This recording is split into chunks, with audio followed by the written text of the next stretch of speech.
July 25, 2025, the Supreme Court en banc declared the articles of impeachment against Vice President Sara Duterte unconstitutional, noting that it is barred by the one-year rule under Article 11, Section 3, Paragraph 5 of the Constitution, and that it violates the right to due process enshrined in the Bill of Rights. Para bang di masyadong nasuri na kataas-taasang huwako ng saligang batas ng kanilang paghatol sa impeachment ni VP Sara upang ignay sa Artikulo 11 Seksyon 3 Talata 5, kung pwede naman manggialam ang Korte Suprema sa Senado, patungkol sa unconstitutional, sana sa umpisa pa lang ng pagsampa ng impeachment case kay VP Sara patungkol sa planong pagpapatay sa Pangulo, ay nasabihan nilang unconstitutional na diharapin ng Senado bilang mga judges ang di pagtuon ng pansin. Unang-una, isang lehitimong institusyon ang House of Representatives bilang tagagawa ng batas, dapat anumang ipinasya nila sa pamamagitan ng plenaryo ay irespeto ng Senado, dapat mayroon pagpapalitan ng kuro-kuro ang bawat panig, dapat ipaharap si VP Sara Duterte, dahil malakas ang ebidensya at isa itong grave misconduct, malakas na basehan para sa impeachment complaint.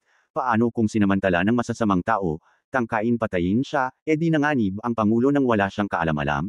Ngayon bakit di inupuan ang impeachment complaint na ito? Ang ginawa ay inarkaib at walang pagboto na ginawa. Isipin mo, si Attorney Larry Gadon nga dinisbar sa pagmumura, samantalang si FPRRD at VP Sara katakot-takot na mura. Minimura ang Pangulo, ang Diyos, si Jesus, Pedro at ang Papa sa Roma. Di nila dinisbar? Di ba nakasaad na mas may higit na pananagutan ang mga nanunungkulan? Dapat irespeto ng Korte Suprema ang religion of state.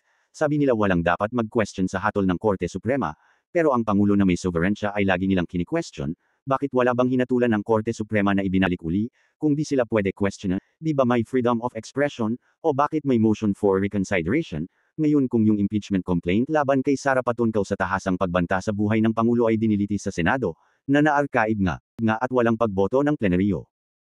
Paano maiisapli ng Supreme Court ang Artikulo 11 Seksyon 3 Talata 5?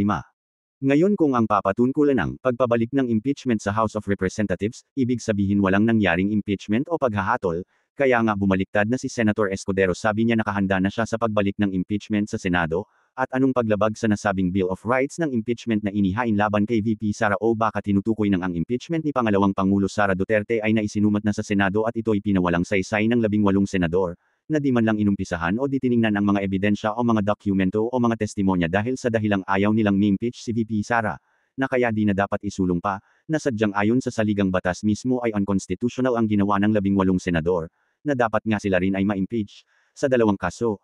Una, betrayal of public trust, pangalawa ang paglabag sa Constitution. Ngunit bakit imbes na ang 18 senador ang yusagan ng kataas-taasang hukom, ay yung pang House of Representatives ang minamali nila? Di ba dapat kumilos ang mga institutions, o mga tao, o yusagan ang mga tunay na sumisira ng Constitution, o na at kung wala ng histisya sa Pilipinas, ay dapat uli idulog sa ICC? Ano na ang nangyayari o kahit noon pa man sa Pilipinas, ang Senado binubutasan ang mga batas, at tila pati ang kataas-taasang hukom kaya wala ng kapayapaan o tunay na pag-uunlad ang ekonomiya ng Pilipinas, tila may mga nasa likod kung bakit ibinasura ang impeachment, kung kaya't na baka binigyan nila ng ibang interpretasyon ng mga kaganapan sa Senado patungkol sa pagsasapabalik ng impeachment sa bahay ng mga kinatawan, na nabigyan kahulugan na pagsasawalang saysay, kung alin kaya ang sa dalawa ang iniugnay ng Korte Suprema sa sinasabi nilang one-year rule, yun bang pagplanong pagpatay sa Pangulo, na wala naman atang naganap na paglilitis, kaya nga inarkaib, at walang pagboto ng plenaryo, o ang pag-remand ng impeachment complaint sa House of Representatives, na sinabing tantamount to dismissal.